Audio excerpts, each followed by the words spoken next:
রাশিয়ার চিঠি। রবীন্দ্রনাথ ঠাকুর। উপসংহার।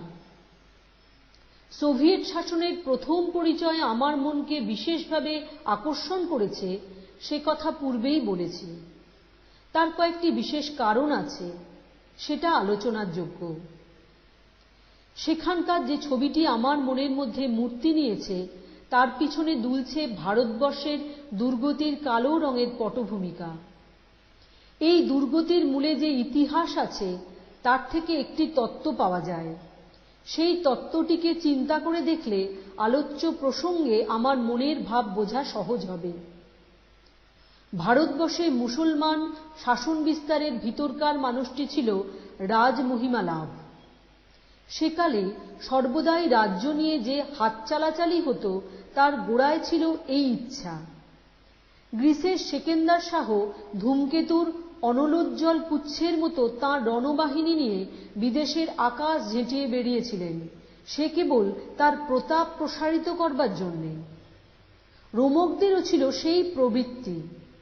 ফিনিশিয়েরা নানা সমুদ্রের তীরে তীরে বাণিজ্য করে ফিরেছে, কিন্তু তারা রাজ্য নিয়ে কাড়াকাড়ি করেনি। একদা ইউরোপ হতে বণিকের পণ্যতরী যখন পূর্ব মহাদেশের ঘাটে ঘাটে পাড়ি জমালে, তখন থেকে পৃথিবীতে মানুষের ইতিহাসে এক নূতন পর্ব ক্রমশ অভিব্যক্ত হয়ে উঠল। ক্ষাত্রযুগ গেল চলে, বৈশ্যযুগ দেখা দিল। এই যুগে বণিকের দল বিদেশে এসে তাদের পণ্য হাটের খিড়কি মহলে রাজ্য জুড়ে দিতে লাগল। প্রধানত তারা মুনাফার অঙ্ক বাড়াতে চেয়েছিল, বীরের সম্মান তাদের লক্ষ্য ছিল না। এই কাজে তারা নানা কুটিল পন্থা অবলম্বন করতে কুণ্ঠিত হয়নি। তার কারণ তারা চেয়েছিল সিদ্ধি, কীর্তি নয়। এই সময় ভারতবর্ষ তার বিপুল ঐশ্বর্যের জন্য জগতে বিখ্যাত ছিল। তখনকার বিদেশি ঐতিহাসিকেরা সে কথা বারংবার ঘোষণা করে গেছেন। এমনকি স্বয়ং ক্লাইভ বলে গেছেন যে, ভারতবর্ষের ধনশালিতার কথা যখন চিন্তা করে দেখি তখন অপহরণ নৈপুণ্যে নিজের সংযমে আমি নিজেই বিস্মিত হই। এই প্রভূত ধন এ কখনো সহজে হয় না। ভারতবর্ষ এ ধন উৎপন্ন করেছিল। তখন বিদেশ থেকে যারা এসে এখানকার রাজাসনে বসেছে তারা এ ধন ভোগ করেছে, কিন্তু নষ্ট করেনি। অর্থাৎ তারা ভোগী ছিল, কিন্তু বণিক ছিল না। তারপর বাণিজ্যের পথ সুগম করার উপলক্ষে বিদেশি বণিকেরা তাদের কারবারের গদিটার উপর রাজতক্ত চড়িয়ে বসল। সময় ছিল অনুকূল। তখন মোগল রাজত্বে ভাঙন ধরেছে। মারাঠিরা, শিখেরা এই সাম্রাজ্যের গ্রন্থিগুলো শিথিল করতে প্রবৃত্ত। ইংরেজ হাতে সেটা ছিন্ন ভিন্ন হয়ে গেল ধ্বংসের পথে। পূর্বতন রাজগৌরব লোলুপেরা যখন এদেশে রাজত্ব করত তখন এদেশে অত্যাচার, অবিচার, অব্যবস্থা ছিল না এ কথা বলা চলে না, কিন্তু তারা ছিল এদেশের অঙ্গীভূত। তাদের আঁচড়ে দেশের গায়ে যা ক্ষত হয়েছিল তা ত্বকের উপরে। রক্তপাত অনেক হয়েছে, কিন্তু অস্থিবন্ধনীগুলোকে নড়িয়ে দেয়নি। ধন উৎপাদনের বিচিত্র কাজ তখন অব্যাহত চলছিল। এমনকি নবাব বাদশাহের কাছ থেকে সে সমস্ত কাজ প্রশ্রয় পেয়েছে। তা যদি না হতো তাহলে এখানে বিদেশি বণিকের ভিড় ঘটবার কোনো কারণ থাকত না। মরুভূমিতে পঙ্গপালের ভিড় জমবে কেন? তারপরে ভারতবর্ষে বাণিজ্য ও সাম্রাজ্যের অশুভ সঙ্গমকালে বণিক রাজা দেশের ধনকল্পতরুর শিকড়গুলোকে কি করে ছেদন করতে লাগলেন সে ইতিহাস শতবার কথিত এবং অত্যন্ত শ্রুতিকটু। কিন্তু পুরাতন বলে সেটাকে বিস্মৃতির মুখোঠুলি চাপা দিয়ে রাখবার চেষ্টা চলবে না। এদেশের বর্তমান দুর্বহ দারিদ্র্যের উপক্রমণিকা সেইখানে। ভারতবর্ষের ধনমহিমা ছিল, কিন্তু সেটা কোন বাহন যোগে রূপান্তরিত হয়েছে সে কথা যদি ভুলি তবে পৃথিবীর আধুনিক ইতিহাসের একটা তত্ত্বকথা আমাদের এড়িয়ে যাবে। আধুনিক রাষ্ট্রনীতির প্রেরণা শক্তি বীর্যাভিমান নয়, সে হচ্ছে ধনের লোভ। এই তত্ত্বটি মনে রাখা চাই। রাজগৌরবের সঙ্গে প্রজাদের একটা মানবিক সম্বন্ধ থাকে, কিন্তু ধনলোভের সঙ্গে তা থাকতেই পারে না। ধন নির্মম, নৈর্ব্যক্তিক। যে মুরগি সোনার ডিম পাড়ে, লোভ যে কেবল তার ডিমগুলোকেই ঝুড়িতে তোলে তা নয়, মুরগিটাকে শুদ্ধ সে জবাই করে। বণিকরাজের লোভ ভারতের ধন উৎপাদনের বিচিত্র শক্তিকেই পঙ্গু করে দিয়েছে। বাকি রয়েছে কেবল কৃষি, নইলে কাঁচামালের যোগান বন্ধ হয় এবং বিদেশি পণ্যের হাটে মূল্য দেবার শক্তি একেবারে নষ্ট হয়ে যায়। ভারতবর্ষের সদ্যপাতী জীবিকা এই অতি ক্ষীণ বৃন্তের উপর নির্ভর করে আছে। এ কথা মেনে নেওয়া যাক, তখনকার কালে যে নৈপুণ্য ও যে সকল উপায়ের যোগে হাতের কাজ চলত ও শিল্পীরা খেয়ে পড়ে বাঁচত, যন্ত্রের প্রতিযোগিতায় তারা শতই নিষ্ক্রিয় হয়ে পড়েছে। অতএব প্রজাদের বাঁচাবার জন্যে নিতান্তই প্রয়োজন ছিল সর্বপ্রযত্নে তাদের যন্ত্রকুশল করে তোলা। প্রাণের দায়ে বর্তমানকালে সকল দেশেই এই উদ্যোগ প্রবল। জাপান অল্পকালের মধ্যে ধনের যন্ত্রবাহনকে আয়ত্ত করে নিয়েছে। যদি না সম্ভব হতো, তাহলে জন্টি ইউরোপের ষড়যন্ত্রে সে ধনে প্রাণে মারা যেত।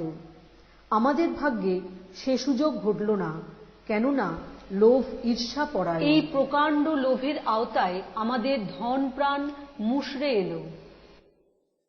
তৎপরিবর্তে রাজা আমাদের সান্ত্বনা দিয়ে বলছেন, এখনো ধনপ্রাণের যেটুকু বাকি সেটুকু রক্ষা করবার জন্য আইন এবং চৌকিদারের ব্যবস্থাভার রইল আমার হাতে। এদিকে আমাদের অন্ন বস্ত্র বিদ্যাবুদ্ধি বন্ধক রেখে কণ্ঠাগত প্রাণে আমরা চৌকিদারের ঊর্ধ্বের খরচ যোগাচ্ছি। এই যে সাংঘাতিক ঔদাসীন্য, এর মূলে আছে লোভ। সকল প্রকার জ্ঞানে ও কর্মে যেখানে শক্তির উৎস বা পীঠস্থান, সেখান থেকে বহু নিচে দাঁড়িয়ে এতকাল আমরা হাঁ করে ওপরের দিকে তাকিয়ে আছি, আর সেই ঊর্ধ্বলোক থেকে এই আশ্বাসবাণী শুনে আসছি, তোমাদের শক্তি ক্ষয় যদি হয়, ভয় কি, আমাদের শক্তি আছে, আমরা তোমাদের রক্ষা করব। যার সঙ্গে মানুষের লোভের সম্বন্ধ, তার কাছ থেকে মানুষ প্রয়োজন উদ্ধার করে, কিন্তু কখনো তাকে সম্মান করে না। যাকে সম্মান করে না, তার দাবিকে মানুষ যথাসম্ভব ছোট করে রাখে।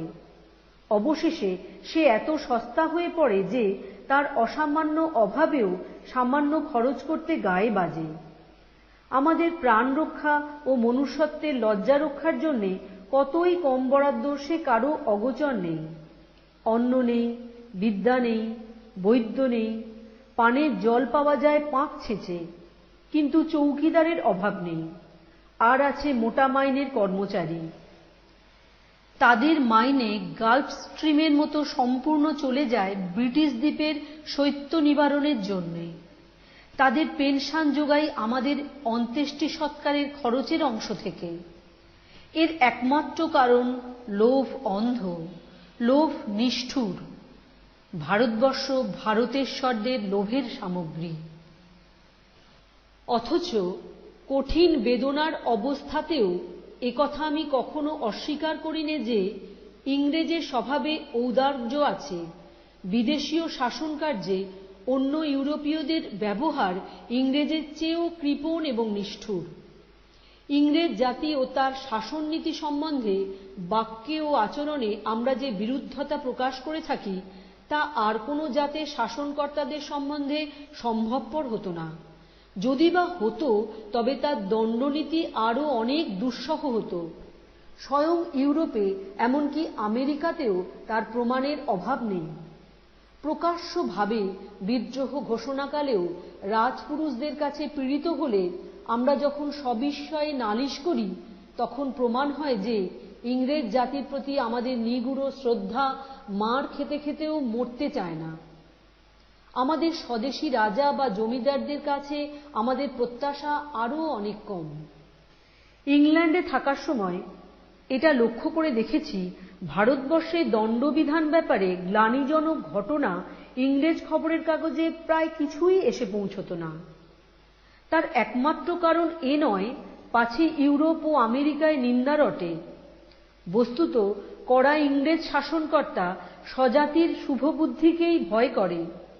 বেশ করেছি, খুব করেছি, দরকার ছিল জবরদস্তি করবার, এটা বুক ফুলিয়ে বলা ইংরেজের পক্ষে সহজ নয়। তার কারণ ইংরেজের মধ্যে বড় মন আছে। ভারতবর্ষ সম্বন্ধে আসল কথাগুলো ইংরেজ খুব কম জানে। নিজেদের ওপর ধিক্কার দেবার কারণ চাপা থাকে। একথাও সত্য, ভারতের নিমক দীর্ঘকাল যে খেয়েছে তার ইংরেজি যকৃৎ এবং হৃদয় কলুষিত হয়ে গেছে। অথচ আমাদের ভাগ্যক্রমে তাঁরাই হলো অথরিটি। ভারতবর্ষে বর্তমান বিপ্লব উপলক্ষে দণ্ডচালনা সম্বন্ধে কর্তৃপক্ষ বলেছেন যে তার পীড়ন ছিল ন্যূনতম মাত্রায়। এ কথা মেনে নিতে আমরা অনিচ্ছুক, কিন্তু অতীত এবং বর্তমানের প্রচলিত শাসননীতির সঙ্গে তুলনা করে দেখলে কথাটাকে অত্যুক্তি বলতে পারব না। মার খেয়েছি, অন্যায় মারও যথেষ্ট খেয়েছি, এবং সবচেয়ে কলঙ্কের কথা গুপ্তমার, তারও অভাব ছিল না। এ কথাও বলবো, অনেক স্থলেই যারা মার খেয়েছে মাহাত্ম্য তাদেরই, যারা মেরেছে তারা আপন মান খুইয়েছে। কিন্তু সাধারণ রাষ্ট্রশাসন নীতির আদর্শে আমাদের মারের মাত্রা ন্যূনতম বই কি। বিশেষত আমাদের পরে ওদের নারীর টান নেই। তাছাড়া সমস্ত ভারতবর্ষকে জালিয়ানওয়ালাবাগ করে তোলা এদের পক্ষে বাহুবলের দিক থেকে অসম্ভব ছিল না। আমেরিকার সমগ্র নিগ্রো জাতি যুক্তরাজ্যের সঙ্গে নিজেদের যোগ বিচ্ছিন্ন করবার জন্য যদি স্পর্ধাপূর্বক অধ্যাবসায় প্রবৃত্ত হতো, তাহলে কিরকম বীভৎসভাবে রক্তপ্লাবন ঘটত, বর্তমান শান্তির অবস্থাতেও তা অনুমান করে নিতে অধিক কল্পনাশক্তির প্রয়োজন হয় না। তাছাড়া ইটালি প্রভৃতি দেশে যা ঘটেছে তা নিয়ে আলোচনা করা বাহুল্য। কিন্তু এতে সান্ত্বনা পায়নি। যে মা লাঠির ডগায় সে মার দুদিন পরে ক্লান্ত হয়ে পড়ে, এমনকি ক্রমে তার লজ্জা আসাও অসম্ভব নয়। কিন্তু যে মার অন্তরে অন্তরে, সে তো কেবল কতকগুলো মানুষের মাথা ভেঙে তারপরে খেলাঘরের ব্রিজ পার্টির অন্তরালে অন্তর্ধান করে না। সমস্ত জাতকে সে যে ভিতরে ভিতরে ফতুর করে দিলে, শতাব্দীর পর শতাব্দী তার তো বিরাম নেই। ক্রোধের মার থামে, লোভের মারের অন্ত পাওয়া যায় না। টাইমসের সাহিত্যিক ক্রোড়পত্রে দেখা গেল, ম্যাকি নামক এক লেখক বলেছেন যে ভারতের দারিদ্র্যের রুট কজ, মূল কারণ হচ্ছে এদেশে নির্বিচারে বিবাহের ফলে অতি প্রয়োজন। কথাটার ভিতরকার ভাবটা এই যে বাহির থেকে যে শোষণ চলছে তা দুঃসহ হতো না যদি স্বল্প অন্ন নিয়ে স্বল্প লোকে হাঁড়ি চেঁচে পুছে খেত। শুনতে পাই ইংল্যান্ডে 1871 খ্রিস্টাব্দ থেকে 1921 খ্রিস্টাব্দের মধ্যে শতকরা 66 সংখ্যা হারে প্রজাবৃদ্ধি হয়েছে। ভারতবর্ষে 50 বছরের প্রজাবৃদ্ধির হার শতকরা 33। তবে এক যাত্রায় পৃথক ফল হলো কেন? অতএব দেখা যাচ্ছে রুট কজ প্রজাবৃদ্ধি নয়, রুট কজ অন্ন সংস্থানের অভাব। তারও রুট কোথায়? দেশ যারা শাসন করছে আর যে প্রজারা শাসিত হচ্ছে তাদের ভাগ্য যদি এক কক্ষবর্তী হয়, তাহলে অন্তত অন্যের দিক থেকে নালিশের কথা থাকে না। অর্থাৎ দুর্ভিক্ষে সুভিক্ষে উভয়ের ভাগ প্রায় সমান হয়ে থাকে। কিন্তু যেখানে কৃষ্ণপক্ষ ও শুক্লপক্ষের মাঝখানে মহালোভ ও মহাসমুদ্রের ব্যবধান, সেখানে অমাবস্যার তরফে বিদ্যা, স্বাস্থ্য, সম্মান, সম্পদের কৃপণতা ঘুচতে চায় না। অথচ নিশীথ রাত্রি চৌকিদারদের হাতে বৃষচক্ষু লণ্ঠনের আয়োজন বেড়ে চলে। এ কথা হিসাব করে দেখতে স্ট্যাটিস্টিক্সের খুব বেশি খিটিমিটির দরকার হয় না যে আজ 160 বছর ধরে ভারতের পক্ষে সর্ববিষয়ে দারিদ্র্য ও ব্রিটেনের পক্ষে সর্ববিষয়ে ঐশ্বর্য পিঠোপিঠি সংলগ্ন হয়ে আছে। এর যদি একটি সম্পূর্ণ ছবি আঁকতে চাই, তবে বাংলাদেশে যে চাষি পাট উৎপন্ন করে আর সুদূর ডান্ডিতে যারা তার মুনাফা ভোগ করে, উভয়ের জীবনযাত্রার দৃশ্য পাশাপাশি দাঁড় করিয়ে দেখতে হয়। উভয়ের মধ্যে যোগ আছে লোভের, বিচ্ছেদ আছে ভোগের। এই বিভাগ 150 বছর বাড়ল বই কমল না। যান্ত্রিক উপায়ে অর্থলাভকে যখন থেকে বহুগুণকৃত করা সম্ভবপর হল, তখন থেকে মধ্যযুগের সিভালরি অর্থাৎ বীর ধর্ম বণিক ধর্মে দীক্ষিত হয়েছে। এই নিদারুণ বৈশ্যযুগের প্রথম সূচনা হল সমুদ্রযানযোগে বিশ্ব পৃথিবী আবিষ্কারের সঙ্গে সঙ্গে। বৈশ্যযুগের আদিম ভূমিকা দস্যুবৃত্তিতে। দাসহরণ ও ধনহরণের বিভৎসতায় ধরিত্রী সেদিন কেঁদে উঠেছিল। এই নিষ্ঠুর ব্যবসায় বিশেষভাবে চলেছিল পরদেশে। সেদিন মেক্সিকোতে স্পেন শুধু কেবল সেখানকার সোনার সঞ্চয় নয়, সেখানকার সমগ্র সভ্যতাটাকেও রক্ত দিয়ে মুছে দিয়েছে। সেই রক্তমেঘের ঝড় পশ্চিম থেকে ভিন্ন ভিন্ন দমকায় ভারতবর্ষে এসে পড়ল। তার ইতিহাস আলোচনা করা অনাবশ্যক। ধনসম্পদের স্রোত পূর্ব থেকে পশ্চিম দিকে ফিরল। তারপর থেকে কুবেরের সিংহাসন পাকা হল পৃথিবীতে। বিজ্ঞান ঘোষণা করে দিলে যন্ত্রের নিয়মই বিশ্বের নিয়ম। বাহ্য সিদ্ধিলাভের বাইরে কোনো নিত্য সত্য নেই। প্রতিযোগিতার উগ্রতা সর্বব্যাপী হয়ে উঠল। দস্যুবৃত্তি ভদ্রবেশে পেল সম্মান।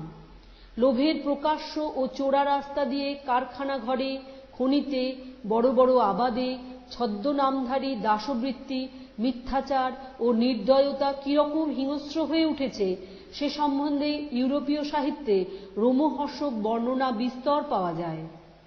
পাশ্চাত্য ভূখণ্ডে যারা টাকা করে আর যারা টাকা জোগায়, অনেক দিন ধরে তাদের মধ্যে হাতাহাতি বেঁধে গেছে। মানুষের সবচেয়ে বড় ধর্ম সমাজ ধর্ম। লোভ রিপু সবচেয়ে তার বড় হন্তারক। এই যুগে সেই রিপু মানুষের সমাজকে আলোড়িত করে তার সম্বন্ধ বন্ধনকে শিথিল ও বিচ্ছিন্ন করে দিচ্ছে। এক দেশে এক জাতির মধ্যেই এই নির্মম ধনার্জন ব্যাপারে যে বিভাদ সৃষ্টি করতে উদ্যত, তাতে যতই দুঃখ থাক, তবু সেখানে সুযোগের ক্ষেত্র খোলা থাকে। শক্তির বৈষম্য থাকতে পারে, কিন্তু অধিকারের বাধা থাকে না। ধনের জাঁতাকলে সেখানে আজ যে আছে পেশ্য বিভাগে, কাল সেই উঠতে পারে পেষণ বিভাগে। শুধু তাই নয়, ধনীরা যে ধন সঞ্চয় করে, নানা আকারে সমস্ত দেশের মধ্যে তার কিছু না কিছু ভাগবাঁটোয়ারা আপনিই হয়ে যায়। ব্যক্তিগত সম্পদ জাতীয় সম্পদের দায়িত্বভার অনেক পরিমাণে না নিয়ে থাকতে পারে না।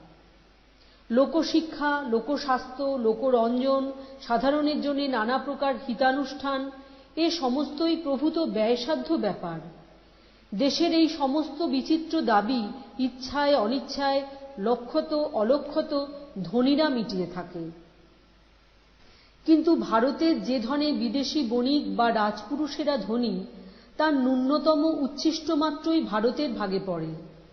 পাটের চাষির শিক্ষার জন্যে, স্বাস্থ্যের জন্যে সুগভীর অভাবগুলো অনাবৃষ্টির নালাডোবার মতো হাঁ করে রইল। বিদেশগামী মুনাফা থেকে তার দিকে কিছুই ফিরল না। যা গেল তা নিঃশেষে গেল। পাটের মুনাফা সম্ভবপর করবার জন্যে গ্রামের জলাশয়গুলি দূষিত হল। এই অসহ্য জলকষ্ট নিবারণের উদ্দেশ্যে বিদেশি মহাজনদের ভরাথলি থেকে এক পয়সা খসল না। যদি জলের ব্যবস্থা করতে হয়, তবে তার সমস্ত ট্যাক্সের টান এই নিঃস্ব নিরন্নদের রক্তের উপরই পড়ে। সাধারণকে শিক্ষা দেবার জন্যে রাজকোষে টাকা নেই। কেন নেই? তার প্রধান কারণ, প্রভূত পরিমাণ টাকা ভারতবর্ষকে সম্পূর্ণই ত্যাগ করে চলে যায়। এ হল লোভের টাকা, যাতে করে আপন টাকা 16 আনাই পর হয়ে যায়। অর্থাৎ জল উবে যায় এপারের জলাশয়ে, আর মেঘ হয়ে তার বর্ষণ হতে থাকে ওপারের দেশে। সে দেশের হাসপাতালে, বিদ্যালয়ে এই হতভাগ্য, অশিক্ষিত, অসুস্থ, মুমূর্ষ ভারতবর্ষ সুদীর্ঘকাল অপ্রত্যক্ষভাবে রসদ জুগিয়ে আসছে। দেশের লোকের দৈহিক ও মানসিক অবস্থার চরম দুঃখ দৃশ্য অনেককাল সচক্ষে দেখে আসছি। দারিদ্র্যে মানুষ কেবল যে মরে তা নয়, নিজেকে অবজ্ঞার যোগ্য করে তোলে। তাই স্যার জন সাইমন বললেন যে, In our view, the most formidable of the evils from which India is suffering have their roots in social and economic customs of long standing, which can only be remedied by the action of the Indian people themselves. এটা হলো অবজ্ঞার কথা। ভারতের প্রয়োজনকে তিনি যে আদর্শ থেকে বিচার করেছেন সেটা তাদের নিজেদের আদর্শ নয়। প্রচুর ধন উৎপাদনের জন্য যে অবারিত শিক্ষা, যে সুযোগ, যে স্বাধীনতা তাদের নিজেদের আছে, সে সমস্ত সুবিধা থাকাতে তাদের জীবনযাত্রার আদর্শ জ্ঞানে, কর্মে, ভোগে নানা দিক থেকে প্রভূত পরিমাণে পরিপুষ্ট হতে পেরেছে।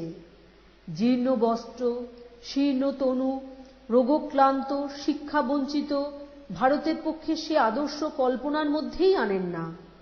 আমরা কোনো মতে দিন যাপন করব লোকবৃদ্ধি নিবারণ করে এবং খরচপত্র কমিয়ে, আর আজ তাঁরা নিজের জীবিকার যে পরিস্ফীত আদর্শ বহন করছেন তাকে চিরদিন বহুল পরিমাণে সম্ভব করে রাখব আমাদের জীবিকা খর্ব করে। এর বেশি কিছু ভাববার নেই। অতএব রেমেডির দায়িত্ব সম্পূর্ণ আমাদেরই হাতে। যারা রেমেডিকে দুঃসাধ্য করে তুলেছে তাদের বিশেষ কিছু করবার নেই। মানুষ এবং বিধাতার বিরুদ্ধে এই সমস্ত নালিশ ক্ষান্ত করে রেখেই অন্তরের দিক থেকে আমাদের নির্জীব পল্লীর মধ্যে প্রাণ সঞ্চার করবার জন্যে আমার অতি ক্ষুদ্র শক্তিকে কিছুকাল প্রয়োগ করেছি। এ কাজে গভর্নমেন্টের আনুকূল্য আমি উপেক্ষা করিনি, এমনকি ইচ্ছা করেছি, কিন্তু ফল পাইনি। তার কারণ দরদ নেই। দরদ থাকা সম্ভব নয়। আমাদের অক্ষমতা, আমাদের সকল প্রকার দুর্দশা আমাদের দাবিকে ক্ষীণ করে দিয়েছে। দেশের কোনো যথার্থ কৃতকর্মে গভর্নমেন্টের সঙ্গে আমাদের কর্মীদের উপযুক্ত মতো যোগসাধন অসম্ভব বলেই অবশেষে স্থির করেছি। অতএব চৌকিদারদের ঊর্ধ্বের খরচ জুগিয়ে যে কটা করি বাঁচে তাই দিয়ে যা সম্ভব তাই করা যাবে, এই রইল কথা। রাজকীয় লোভ ও তৎপ্রসূত দুর্বিষহ ঔদাসীন্যের চেহারাটা যখন মনের মধ্যে নৈরাশ্যের অন্ধকার ঘনিয়ে বসেছে, এমন সময়ই রাশিয়ায় গিয়েছিলুম। ইউরোপের অন্যান্য দেশে ঐশ্বর্যের আড়ম্বর যথেষ্ট দেখেছি। সে এতই উত্তুঙ্গ যে দরিদ্র দেশের ঈর্ষাও তার উচ্চ চূড়া পর্যন্ত পৌঁছতে পারে না। রাশিয়ায় সেই ভোগের সমারোহ একেবারেই নেই। বোধ করি সেই জন্যেই তার ভিতরকার একটা রূপ দেখা সহজ ছিল। ভারতবর্ষ যার থেকে একেবারেই বঞ্চিত, তারই আয়োজনকে সর্বব্যাপী করবার প্রবল প্রয়াস এখানে দেখতে পেলেন। বলা বাহুল্য, আমি আমার বহুদিনের ক্ষুধিত দেখার ভিতর দিয়ে সমস্তটা দেখেছি। পশ্চিম মহাদেশের অন্য কোনো স্বাধিকার সৌভাগ্যশালী দেশবাসীর চক্ষে দৃশ্যটা কিরকম ঠেকে সে কথা ঠিকমতো বিচার করা আমার পক্ষে সম্ভবপর নয়। অতীতকালে ভারতবর্ষে কি পরিমাণ ধন ব্রিটিশ দ্বীপে চালান গিয়েছে এবং বর্তমানে কি পরিমাণ অর্থ বর্ষে বর্ষে নানা প্রণালী দিয়ে সেই দিকে চলে যাচ্ছে তার অঙ্ক সংখ্যা নিয়ে তর্ক করতে চাইনি, কিন্তু অতি স্পষ্টই দেখতে পাচ্ছি এবং অনেক ইংরেজ লেখকও তা স্বীকার করেন যে আমাদের দেশে রক্তহীন দেহে মন চাপা পড়ে গেছে, জীবনে আনন্দ নেই, আমরা অন্তরে বাহিরে মরছি এবং তার রুট কজ যে ভারতবাসীরই মর্মগত অপরাধের সঙ্গে জড়িত, অর্থাৎ কোনো গভর্নমেন্টই এর প্রতিকার করতে নিরতিশয় অক্ষম, এই অপবাদ আমরা একেবারেই স্বীকার করব না। এ কথা চিরদিনই আমার মনে ছিল যে ভারতের সঙ্গে যে পরদেশবাসী শাসনকর্তার স্বার্থের সম্বন্ধ প্রবল এবং দরদের সম্বন্ধ নেই, সে গভর্নমেন্ট নিজের গরজেই প্রবল শক্তিতে বিধি ও ব্যবস্থা রক্ষা করতে উৎসাহপরায়ণ, কিন্তু যে সকল ব্যাপারে গরজ একান্ত আমাদেরই, যেখানে আমাদের দেশকে সর্বপ্রকারে বাঁচিয়ে তুলতে হবে ধনে মনে ও প্রাণে, সেখানে যথোচিত শক্তি প্রয়োগ করতে এ গভর্নমেন্ট উদাসীন। অর্থাৎ এ সম্বন্ধে নিজের দেশের প্রতি শাসনকর্তাদের যত সচেষ্টতা, যত বেদনাবোধ, আমাদের দেশের প্রতি তার কিয়দংশও সম্ভব হয় না। অথচ আমাদের ধন প্রাণ তাদেরই হাতে। যে উপায়ে যে উপাদানে আমরা বিনাশ থেকে রক্ষা পেতে পারি সে আমাদের হাতে নেই। এমনকি একথা যদি সত্য হয় যে সমাজবিধি সম্বন্ধে মূঢ়তাবশতই আমরা মরতে বসেছি, তবে এই মূঢ়তা যে শিক্ষা, যে উৎসাহ দ্বারা দূর হতে পারে, সেও ওই বিদেশি গভর্নমেন্টেরই রাজকোষে ও রাজমর্জিতে। দেশব্যাপী অশিক্ষাজনিত বিপদ দূর করবার উপায়ে কমিশনের পরামর্শ মাত্র দ্বারা লাভ করা যায় না। সে সম্বন্ধে গভর্নমেন্টের তেমনই তৎপর হওয়া উচিত যেমন তৎপর ব্রিটিশ গভর্নমেন্ট নিশ্চয়ই হতো যদি এই সমস্যা ব্রিটেন দ্বীপের হতো। সাইমন কমিশনকে আমাদের প্রশ্ন এই যে, ভারতের অজ্ঞতা অশিক্ষার মধ্যে এত বড় মৃত্যুশেল নিহিত হয়ে এতদিন রক্তপাত করছে, এই কথাটাই যদি সত্য হয়, তবে আজ 160 বৎসরের ব্রিটিশ শাসনে তার কিছুমাত্র লাঘব হল না কেন? কমিশন কি সাংখ্যতথ্য যোগে দেখিয়েছেন পুলিশের ডান্ডা জোগাতে ব্রিটিশরা যে খরচ করে থাকেন, তার তুলনায় দেশকে শিক্ষিত করতে এই সুদীর্ঘকাল কত খরচ করা হয়েছে? দূর দেশবাসী ধনী শাসকদের পক্ষে পুলিশের ডান্ডা অপরিহার্য, কিন্তু সেই লাঠির বসঙ্গত যাদের মাথার খুলি, তাদের শিক্ষার ব্যয়বিধান বহু শতাব্দী মুলতবি রাখলেও কাজ চলে যায়।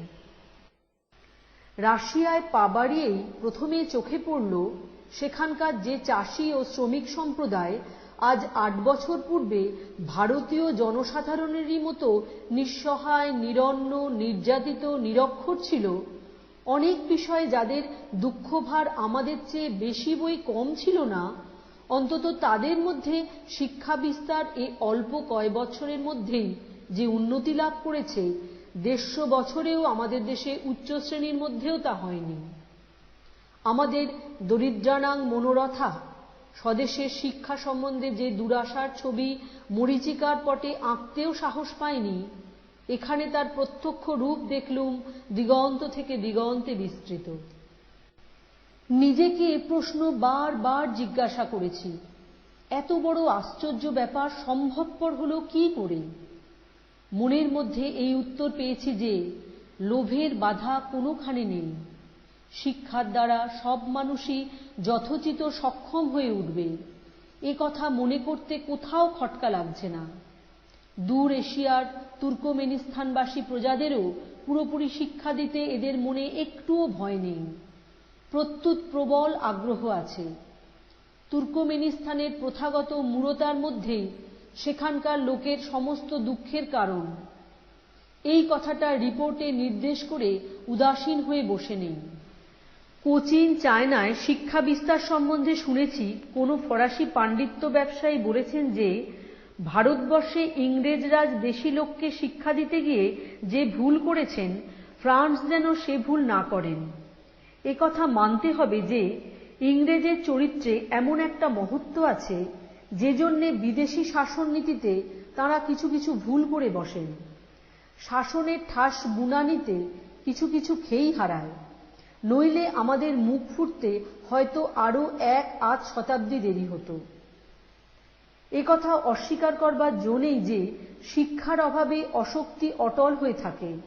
অতএব অশিক্ষা পুলিশের ডান্ডার চেয়ে কম বলবান নয়।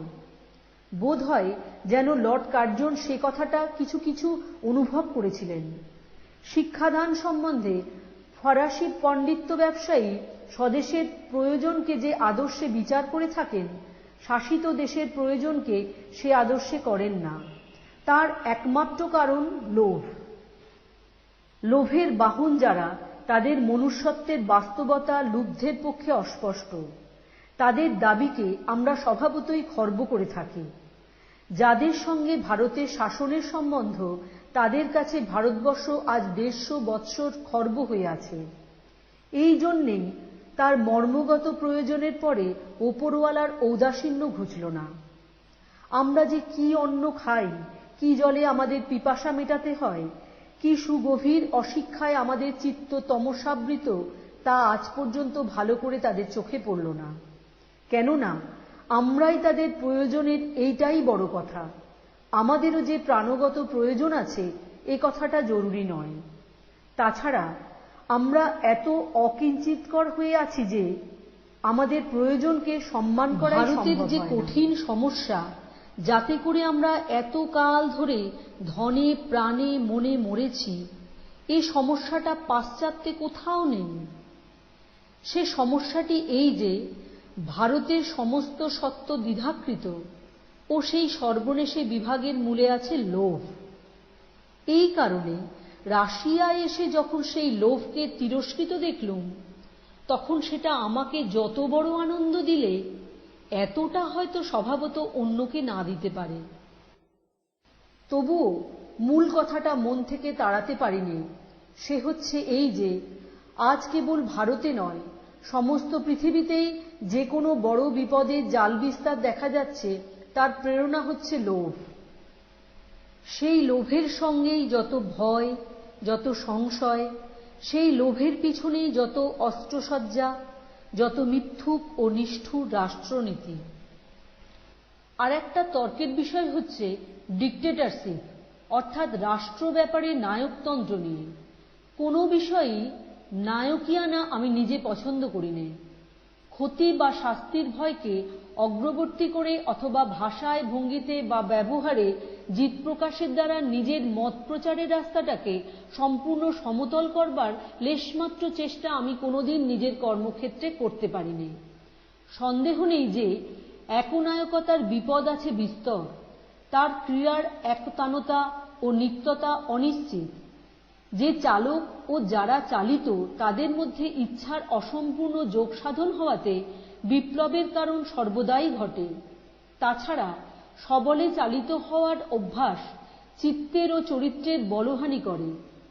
এর সফলতা যখন বাইরের দিকে দু চার ফসলে হঠাৎ আজলা ভরে তোলে, ভিতরের শিকড়কে দেয় মেরে।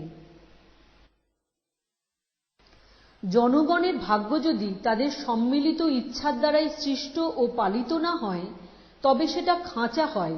দানা পানি সেখানে ভালো মিলতেও পারে, কিন্তু তাকে নীড় বলা চলে না। সেখানে থাকতে থাকতে পাখা যায় আড়ষ্ট হয়ে। এই নায়কতা শাস্ত্রের মধ্যেই থাক, গুরুর মধ্যেই থাক, আর রাষ্ট্রনেতার মধ্যেই থাক, মনুষ্যত্ব হানির পক্ষে এমন উপদ্রব কিছুই নেই। আমাদের সমাজে এই ক্লীবত্ব সৃষ্টি বহু যুগ থেকে ঘটে আসছে এবং এর ফল প্রতিদিন দেখে আসছি। মহাত্মাজি যখন বিদেশি কাপড়কে অসুচি বলেছিলেন, আমি তার প্রতিবাদ করেছিলাম আর বলেছিলাম ওটা আর্থিক ক্ষতিকর হতে পারে, অসুচি হতেই পারে না। কিন্তু আমাদের শাস্ত্রচালিত অন্ধচিত্ত ভোলাতে হবে, নইলে কাজ পাব না। মনুষ্যত্বের এমনতর চিরস্থায়ী অবমাননা আর কি হতে পারে? নায়ক চালিত দেশ এমনিভাবেই মোহাচ্ছন্ন হয়ে থাকে। এক জাদুকর যখন বিদায় গ্রহণ করে, তখন আর এক জাদুকর আর এক মন্ত্র সৃষ্টি করে। ডিক্টেটরশিপ একটা মস্ত আপদ, সে কথা আমি মানি, এবং সেই আপদের বহু অত্যাচার রাশিয়ায় আজ ঘটছে, সে কথাও আমি বিশ্বাস করি। এর নঙর্থক দিকটা জবরদস্তির দিক, সেটা পাপ, কিন্তু সদর্থক দিকটা দেখেছি, সেটা হলো শিক্ষা। জবরদস্তির একেবারে উল্টো। দেশের সৌভাগ্য সৃষ্টি ব্যাপারে জনগণের চিত্ত সম্মিলিত হলে তবে সেটার ক্রিয়া সজীব ও স্থায়ী হয়। নিজের একনায়কত্বের প্রতি যারা লুব্ধ, নিজের চিত্ত ছাড়া অন্য সকল চিত্তকে অশিক্ষা দ্বারা আড়ষ্ট করে রাখাই তাদের অভিপ্রায় সিদ্ধির একমাত্র উপায়। যারের রাজত্বে শিক্ষার অভাবে জনগণ ছিল মহাভিভূত, তার উপরে সর্বব্যাপী একটা ধর্মমূঢ়তা অজগর সাপের মতো সাধারণের চিত্তকে শত পাকে বেড়ে ধরেছিল। সেই মূঢ়তাকে সম্রাট অতি সহজে নিজের কাজে লাগাতে পারতেন। তখন ইহুদির সঙ্গে খ্রিস্টানের, মুসলমানের সঙ্গে আরমানির সকল প্রকার বিভৎস উৎপাত ধর্মের নামে অনায়াসে ঘটানো যেতে পারত। তখন জ্ঞান ও ধর্মের মোহ দ্বারা আত্মশক্তিহারা শ্লথগ্রন্থি বিভক্ত দেশ বাহিরের শত্রুর কাছে সহজেই অভিভূত ছিল। একনায়কত্বের চিরাধিপত্যের পক্ষে এমন অনুকূল অবস্থা আর কিছুই হতে পারে না। পূর্বতন রাশিয়ার মতোই আমাদের দেশে এই অবস্থা বহুকাল থেকে বর্তমান। আজ আমাদের দেশ মহাত্মাজির চালনার কাছে বশ মেনেছে। কাল তিনি থাকবেন না, তখন চালকত্বের প্রত্যাশীরা তেমন করে অকস্মাৎ দেখা দিতে থাকবে, যেমন করে আমাদের দেশের ধর্মাভিভূতদের কাছে নূতন নূতন অবতার ও গুরু যেখানে সেখানে উঠে পড়ছে। চীন দেশে আজ নায়কত্ব নিয়ে জনকয়েক ক্ষমতালোভী জবরদস্তুদের মধ্যে নিরবিচ্ছিন্ন প্রলয় সংঘর্ষ চলেইছে, কারণ জনসাধারণের মধ্যে সে শিক্ষা নেই যাতে তারা নিজের সম্মিলিত ইচ্ছা দ্বারা দেশের ভাগ্য নিয়ামিত করতে পারে। তাই সেখানে আজ সমস্ত দেশ ক্ষতবিক্ষত হয়ে গেল। আমাদের দেশে সেই নায়কপদ নিয়ে দারুণ হানাহানি ঘটবে না এমন কথা মনে করতে পারিনি। তখন দলিত বিদলিত হয়ে মরবে উলুখড় জনসাধারণ, কারণ তারা উলুখড়, তারা বনস্পতি নয়। রাশিয়াতেও সম্প্রতি নায়কের প্রবল শাসন দেখা গেল, কিন্তু এই শাসন নিজেকে চিরস্থায়ী করবার পন্থা নেয়নি। একদা সে পন্থা নিয়েছিল জারের রাজত্ব। অশিক্ষা ও ধর্মমোহের দ্বারা জনসাধারণের মনকে অভিভূত করে এবং কশাকের কশাঘাতে তাদের পৌরুষকে জীর্ণ করে দিয়ে। বর্তমান আমলে রাশিয়ায় শাসনদণ্ড নিশ্চল আছে বলে মনে করিনি, কিন্তু শিক্ষা প্রচারের প্রবলতা অসাধারণ। তার কারণ এর মধ্যে ব্যক্তিগত বা দলগত ক্ষমতালিপ্সা বা অর্থলোভ নেই। একটা বিশেষ অর্থনৈতিক মতে সর্বসাধারণকে দীক্ষিত করে জাতি, বর্ণ ও শ্রেণী নির্বিশেষে সকলকেই মানুষ করে তোলবার একটা দুর্নিবার ইচ্ছা আছে। তা যদি না হতো তাহলে ফরাসি পণ্ডিতের কথা মানতে হতো যে শিক্ষা দেওয়াটা একটা মস্ত ভুল। অর্থনৈতিক মতটা সম্পূর্ণ গ্রাহ্য কিনা সে কথা বলবার সময় আজও আসেনি, কেননা এ মত এতদিন প্রধানত পুঁথির মধ্যেই টলে টলে বেড়াচ্ছিল। এমন বৃহৎ ক্ষেত্রে এত বড় সাহসের সঙ্গে ছাড়া পায়নি। যে প্রবল লোভের কাছে এই মত প্রথম থেকেই সাংঘাতিক বাধা পেত, সেই লোভকেই এরা সাংঘাতিকভাবে সরিয়ে দিয়েছে। পরীক্ষার ভিতর দিয়ে পরিবর্তন ঘটতে ঘটতে এ মতের কতটুকু কোথায় গিয়ে দাঁড়াবে তা আজ নিশ্চিত কেউ বলতে পারে না। কিন্তু এ কথাটা নিশ্চিত বলা যেতে পারে যে রাশিয়ায় জনসাধারণ এতকাল পরে যে শিক্ষা নির্বারিত ও প্রচুরভাবে পাচ্ছে, তাতে করে তাদের মনুষ্যত্ব স্থায়ীভাবে উৎকর্ষ এবং সম্মান লাভ করল। বর্তমান রাশিয়ায় নিষ্ঠুর শাসনের জনশ্রুতি সর্বদাই শোনা যায়। অসম্ভব না হতে পারে। নিষ্ঠুর শাসনের ধারাজ সেখানে চিরদিন চলে এসেছে, হঠাৎ তিরোভূত না হওয়াই সম্ভব। অথচ সেখানে চিত্রযোগে, সিনেমাযোগে, ইতিহাসের ব্যাখ্যায় সাবেক আমলের নিদারুণ শাসনবিধি ও অত্যাচারকে সোভিয়েত গভর্নমেন্ট অবিরত প্রত্যক্ষ করিয়ে দিচ্ছে। এই গভর্নমেন্ট নিজেও যদি এই রকম নিষ্ঠুর পথ অবলম্বন করে থাকে, তবে নিষ্ঠুরাচারের প্রতি এত প্রবল করে ঘৃণা উৎপাদন করে দেওয়াটাকে আর কিছু না হোক অদ্ভুত ভুল বলতে হবে। সিরাজদৌল্লা কর্তৃক কালাগর্তের নৃশংসতাকে যদি সিনেমা প্রভৃতি দ্বারা সর্বত্র লাঞ্ছিত করা হতো, তবে তার সঙ্গে সঙ্গেই জালিয়ানওয়ালাবাগের কাণ্ড করাটাকে অন্তত মূর্খতা বললে দোষ হতো না, কারণ এক্ষেত্রে বিমুখ অস্ত্র অস্ত্রীকেই লাগবার কথা। সোভিয়েত রাশিয়ায় মার্ক্সীয় অর্থনীতি সম্বন্ধে সর্বসাধারণের বিচার বুদ্ধিকে এক ছাঁচে ঢালবার একটা প্রবল প্রয়াস সুপ্রত্যক্ষ। সেই জেদের মুখে এ সম্বন্ধে স্বাধীন আলোচনার পথ জোর করে অবরুদ্ধ করে দেওয়া হয়েছে। এই অপবাদকে আমি সত্য বলে বিশ্বাস করি। সেদিনকার ইউরোপীয় যুদ্ধের সময় এই রকম মুখ চাপা দেওয়া এবং গভর্নমেন্ট নীতির বিরুদ্ধবাদীর মতস্বাতন্ত্র্যকে জেলখানায় বা ফাঁসি কাঠে বিলুপ্ত করে দেওয়ার চেষ্টা দেখা গিয়েছিল। যেখানে আশু ফল লাভের লোভ অতি প্রবল, সেখানে রাষ্ট্রনায়কেরা মানুষের মতস্বাতন্ত্র্যের অধিকারকে মানতে চায় না। তারা বলে, ওসব কথা পরে হবে, আপাতত কাজ উদ্ধার করে নিন। রাশিয়ার অবস্থা যুদ্ধকালের অবস্থা, অন্তরে বাইরে শত্রু। ওখানকার সমস্ত পরীক্ষাকে পণ্ড করে দেবার জন্যে চারিদিকে নানা ছলবলের কাণ্ড চলছে। তাই ওদের নির্মাণ কার্যের ভিতটা যত শীঘ্র পাকা করা চাই। এজন্যে বলপ্রয়োগ করতে ওদের কোনো দ্বিধা নেই। কিন্তু গরজ যত জরুরি হোক, বল জিনিসটা একতরফা জিনিস, ওটাতে ভাঙে, সৃষ্টি করে না। সৃষ্টিকার্যে দুই পক্ষ আছে, উপাদানকে সপক্ষে আনা চাই মারধর করে নয়, তার নিয়মকে স্বীকার করে। রাশিয়া যে কাজে লেগেছে এ হচ্ছে যুগান্তরের পথ বানানো, পুরাতন বিধিবিশ্বাসের শিকড়গুলোকে তার সাবেক জমি থেকে উপড়ে দেওয়া, চিরাভ্যাসের আরামকে তিরস্কৃত করা।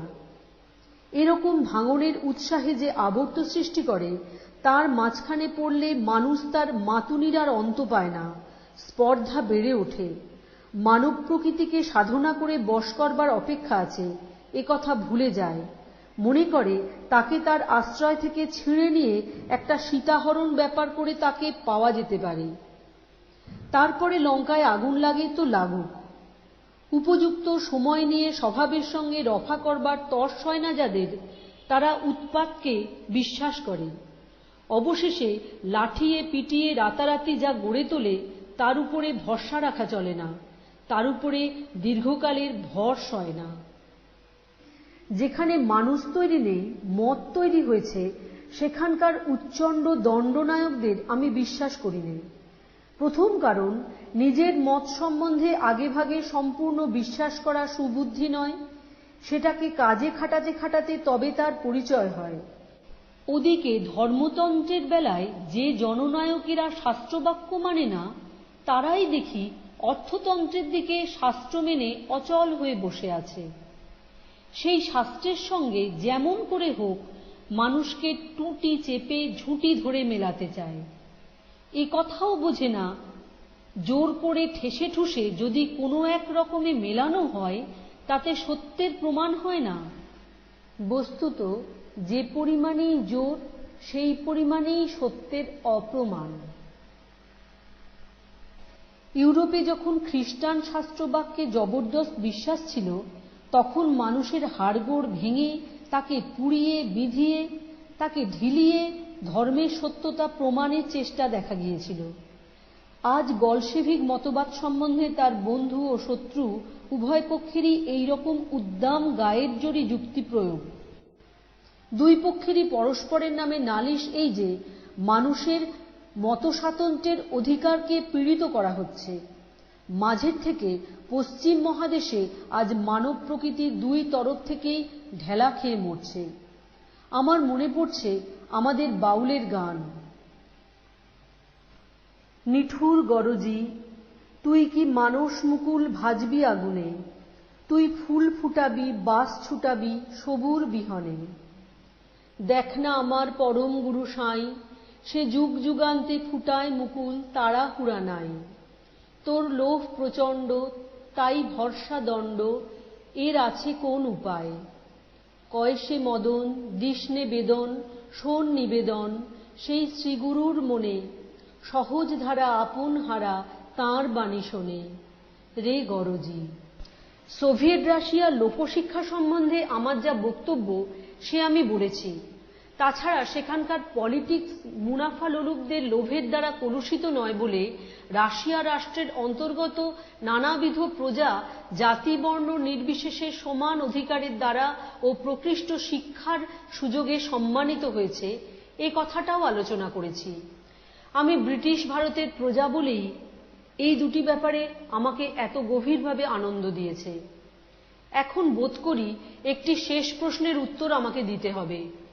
বলশেভিক অর্থনীতি সম্বন্ধে আমার মত কি, এ কথা অনেকে আমাকে জিজ্ঞাসা করে থাকেন। আমার ভয় এই যে আমরা চিরদিন শাস্ত্রশাসিত পাণ্ডাচালিত দেশ, বিদেশের আমদানি বচনকে একেবারেই বেদবাক্য বলেই মেনে নেবার দিকেই আমাদের মুগ্ধ মনের ঝোঁক।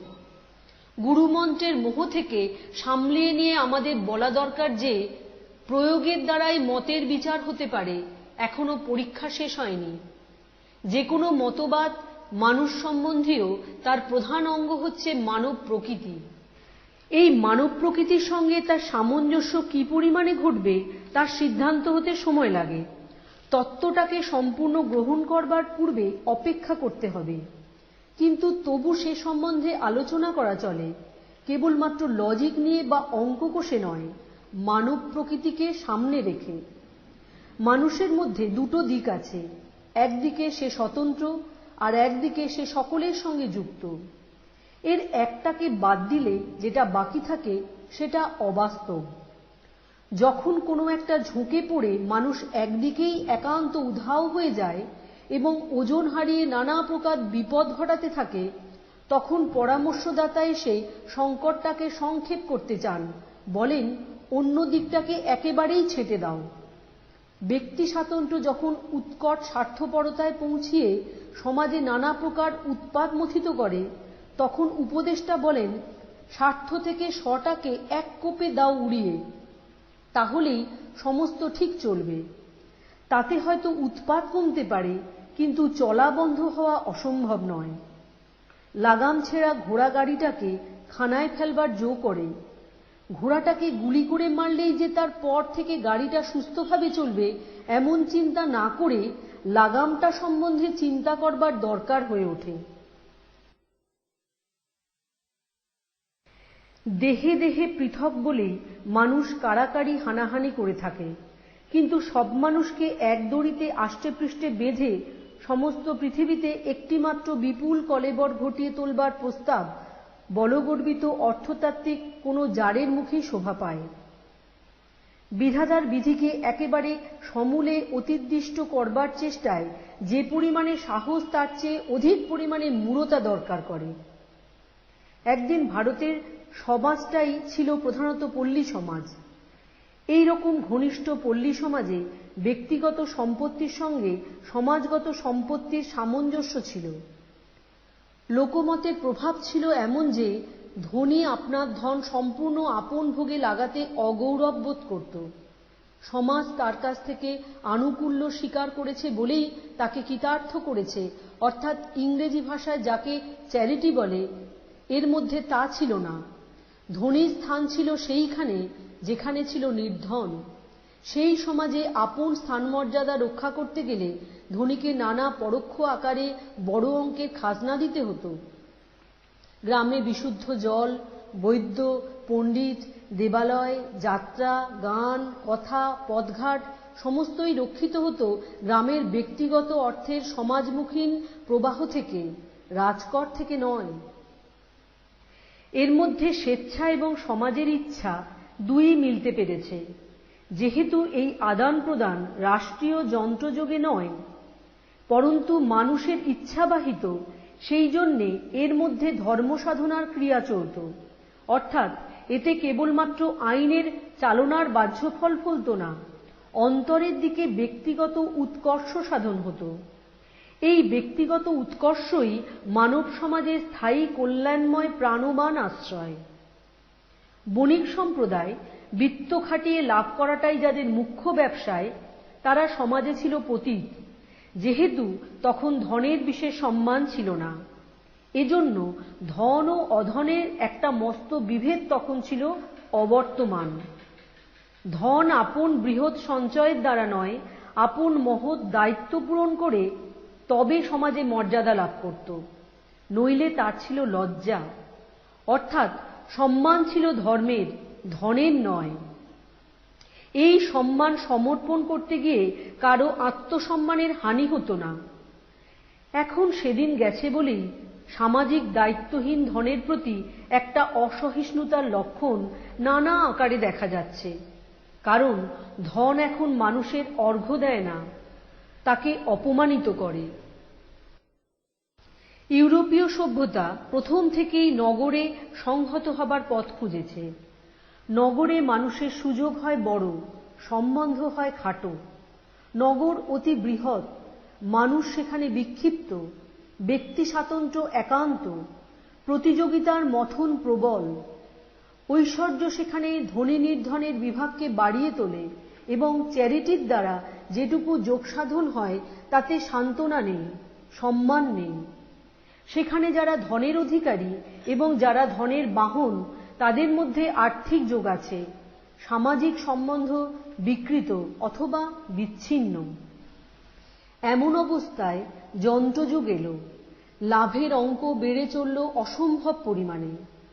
এই লাভের মহামারী সমস্ত পৃথিবীতে যখন ছড়াতে লাগল, তখন যারা দূরবাসী অনাত্মীয়, যারা নির্ধন, তাদের আর উপায় রইল না। চীনকে খেতে হলো আফিম, ভারতকে উজাড় করতে হলো তার নিজস্ব, আফ্রিকা চিরদিন পীড়িত, তার পীড়া বেড়ে চলল। এ তো গেল বাইরের কথা। পশ্চিম মহাদেশের ভিতরেও ধনী নির্ধনের বিভাগ আজ অত্যন্ত কঠোর। জীবনযাত্রার আদর্শ বহুমূল্য ও উপকরণ বহুল হওয়াতে দুই পক্ষের ভেদ অত্যন্ত প্রবল হয়ে চোখে পড়ে। সাবেককালে অন্তত আমাদের দেশে ঐশ্বর্যের আড়ম্বর ছিল প্রধানত সামাজিক দানে ও কর্মে, এখন হয়েছে ব্যক্তিগত ভোগে। তাতে বিস্মিত করে, আনন্দিত করে না, ঈর্ষা জাগায়, প্রশংসা জাগায় না। সবচেয়ে বড় কথাটা হচ্ছে এই যে তখন সমাজে ধনের ব্যবহার একমাত্র দাতার স্বেচ্ছার উপর নির্ভর করত না, তার উপরে ছিল সামাজিক ইচ্ছার প্রবল প্রভাব। সুতরাং দাতাকে নম্র হয়ে দান করতে হতো। শ্রদ্ধয়া দেয়ং, এই কথাটা খাটত। মোট কথা হচ্ছে, আধুনিককালে ব্যক্তিগত ধনসঞ্চয় ধনীকে যে প্রবল শক্তির অধিকার দিচ্ছে, তাতে সর্বজনের সম্মান ও আনন্দ থাকতে পারে না। তাতে এক পক্ষে অসীম লোভ, অপর পক্ষে গভীর ঈর্ষা, মাঝখানে দুস্তর পার্থক্য। সমাজে সহযোগিতার চেয়ে প্রতিযোগিতা অসম্ভব বড় হয়ে উঠল। এই প্রতিযোগিতা নিজের দেশের এক শ্রেণীর সঙ্গে অন্য শ্রেণীর, এবং বাইরে এক দেশের সঙ্গে অন্য দেশের। তাই চারদিকে সংশয় হিংস্র অস্ত্র শাণিত হয়ে উঠছে। কোনো উপায়েই তার পরিমাণ কেউ খর্ব করতে পারছে না। আর পরদেশী যারা এই দুরস্থিত ভোগ রাক্ষসের ক্ষুধা মেটাবার কাজে নিযুক্ত, তাদের রক্তবিরল কৃশতা যুগের পর যুগে বেড়েই চলেছে। এই বহু বিস্তৃত কৃশতার মধ্যে পৃথিবীর অশান্তি বাসা বাঁধতে পারে না, এ কথা যারা বলদর্পে কল্পনা করে, তারা নিজের গোঁয়ার্তুমির অন্ধতার দ্বারা বিড়ম্বিত। যারা নিরন্তর দুঃখ পেয়ে চলেছে, সেই হতভাগারাই দুঃখ বিধাতার প্রেরিত দূতদের প্রধান সহায়। তাদের উপবাসের মধ্যে প্রলয়ের আগুন সঞ্চিত হচ্ছে। বর্তমান সভ্যতার এই অমানবিক অবস্থায় বলশেভিক নীতির অভ্যুদয়। বায়ুমণ্ডলের এক অংশে তনুত্ব ঘটলে ঝড় যেমন বিদ্যুদ্দন্ত পেষণ করে মান মূর্তি ধরে ছুটে আসে, এও সেই রকম কাণ্ড। মানব সমাজে সামঞ্জস্য ভেঙে গেছে বলেই এই একটা অপ্রাকৃতিক বিপ্লবের প্রাদুর্ভাব। সমষ্টির প্রতি ব্যষ্টির উপেক্ষা ক্রমশই বেড়ে উঠেছিল বলেই সমষ্টির দোহাই দিয়ে আজ ব্যষ্টিকে বলি দেবার আত্মঘাতী প্রস্তাব উঠেছে। তীরে অগ্নিগিরি উৎপাত বাঁধিয়েছে বলে সমুদ্রকেই একমাত্র বন্ধু বলে এই ঘোষণা। তীরহীন সমুদ্রের রীতিমতো পরিচয় যখন পাওয়া যাবে, তখন কুলে উঠবার জন্যে আবার আকুপাকু করতে হবে। সেই ব্যষ্টিবর্জিত সমষ্টির অবাস্তবতা কখনোই মানুষ চিরদিন সইবে না। সমাজ থেকে লোভের দুর্গগুলিকে জয় করে আয়ত্ত করতে হবে, কিন্তু ব্যক্তিকে বৈতরণী পার করে দিয়ে সমাজ রক্ষা করবে কে? অসম্ভব নয় যে বর্তমান রুগ্ন যুগে বলশেভিক নীতি চিকিৎসা, কিন্তু চিকিৎসা তো নিত্যকালের হতে পারে না। বস্তুত ডাক্তারের শাসন যেদিন ঘুচবে, সেই দিনই রোগীর শুভ দিন। আমাদের দেশে আমাদের পল্লীতে পল্লীতে ধন উৎপাদন ও পরিচালনার কাজে সমবায় নীতির জয় হোক, এই আমি কামনা করি। কারণ এই নীতিতে যে সহযোগিতা আছে, তাতে সহযোগীদের ইচ্ছাকে চিন্তাকে তিরস্কৃত করা হয় না বলে মানব প্রকৃতিকে স্বীকার করা হয়। সেই প্রকৃতিকে বিরুদ্ধ করে দিয়ে জোর খাটাতে গেলে সে জোর খাটবে না। এই সঙ্গে একটা কথা বিশেষ করে বলা দরকার। আমি যখন ইচ্ছা করি যে আমাদের দেশের গ্রামগুলি বেঁচে উঠুক, তখন কখনো ইচ্ছে করি না যে গ্রাম্যতা ফিরে আসুক। গ্রাম্যতা হচ্ছে সেই রকম সংস্কার, বিদ্যা, বুদ্ধি, বিশ্বাস ও কর্ম যা গ্রাম সীমার বাইরের সঙ্গে বিযুক্ত। বর্তমান যুগের যে প্রকৃতি, তার সঙ্গে যা কেবলমাত্র পৃথক নয়, যা বিরুদ্ধ। বর্তমান যুগের বিদ্যা ও বুদ্ধির ভূমিকা বিশ্বব্যাপী, যদিও তার হৃদয়ের অনুবেদনা সম্পূর্ণ সে পরিমাণে ব্যাপক হয়নি। গ্রামের মধ্যে সেই প্রাণ আনতে হবে যে প্রাণের উপাদান তুচ্ছ ও সংকীর্ণ নয়, যার দ্বারা মানব প্রকৃতিকে কোনো দিকে খর্ব ও তিমিরাবৃত না রাখা হয়। ইংল্যান্ডে একদা কোনো এক গ্রামে একজন কৃষকের বাড়িতে ছিলুম। দেখলুম লন্ডনে যাবার জন্যে ঘরের মেয়েগুলির মন চঞ্চল। শহরের সর্ববিধ ঐশ্বর্যের তুলনায় গ্রামের সম্বলের এত দীনতা যে গ্রামের চিত্তকে স্বভাবতই সর্বদা শহরের দিকে টানছে। দেশের মাঝখানে থেকেও গ্রামগুলির যেন নির্বাসন। রাশিয়ায় দেখেছি গ্রামের সঙ্গে শহরের বৈপরীত্য ঘুচিয়ে দেবার চেষ্টা।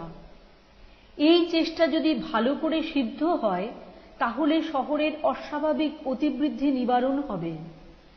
দেশের প্রাণ শক্তি, চিন্তা শক্তি দেশের সর্বত্র ব্যাপ্ত হয়ে আপন কাজ করতে পারবে। আমাদের দেশের গ্রামগুলিও শহরের উচ্ছিষ্ট ও উদ্বৃত্তভোজী না হয়ে মনুষ্যত্বের পূর্ণ সম্মান ও সম্পদ ভোগ করুক, এই আমি কামনা করি। একমাত্র সমবায় প্রণালীর দ্বারা গ্রাম আপন সর্বাঙ্গীন শক্তিকে নিমজ্জন দশা থেকে উদ্ধার করতে পারবে, এই আমার বিশ্বাস। আক্ষেপের বিষয় এই যে আজ পর্যন্ত বাংলাদেশে সমবায় প্রণালী কেবল টাকা ধার দেওয়ার মধ্যেই ম্লান হয়ে আছে। মহাজনী গ্রাম্যতাকেই কিঞ্চিৎ শোধিত আকারে বহন করছে। সম্মিলিত চেষ্টায় জীবিকা উৎপাদন ও ভোগের কাজে সে লাগল না। তার প্রধান কারণ যে শাসনতন্ত্রকে আশ্রয় করে আমলা বাহিনী সমবায় নীতি আমাদের দেশে আবির্ভূত হল, সে যন্ত্র অন্ধ, বধির, উদাসীন। তাছাড়া হয়তো একথা লজ্জার সঙ্গে স্বীকার করতে হবে যে চরিত্রে যে গুণ থাকলে সমবেত হওয়া সহজ হয়, আমাদের সে গুণ নেই। যারা দুর্বল, পরস্পরের প্রতি বিশ্বাস তাদের দুর্বল। নিজের পরে অশ্রদ্ধাই অপরের প্রতি অশ্রদ্ধার ভিত্তি। যারা দীর্ঘকাল পরাধীন, আত্মসম্মান হারিয়ে তাদের এই দুর্গতি। প্রভু শ্রেণীর শাসন তারা নতশিরে স্বীকার করতে পারে, কিন্তু স্বশ্রেণীর চালনা তারা সহ্য করে না। স্বশ্রেণীকে বঞ্চনা করা এবং তার প্রতি নিষ্ঠুর ব্যবহার করা তাদের পক্ষে সহজ। রুশীয় গল্পের বই পড়ে জানা যায় সেখানকার বহুকাল নির্যাতন পীড়িত কৃষকদেরও এই দশা। যতই দুঃসাধ্য হোক, আর কোনো রাস্তা নেই। পরস্পরের শক্তিকে, মনকে সম্মিলিত করবার উপলক্ষ সৃষ্টি করে প্রকৃতিকে শোধন করে নিতে হবে। সমবায় প্রণালীতে ঋণ দিয়ে নয়, একত্র কর্ম করিয়ে পল্লীবাসী চিত্তকে ঐক্যপ্রবণ করে তুলে তবেই আমরা পল্লীকে বাঁচাতে পারব।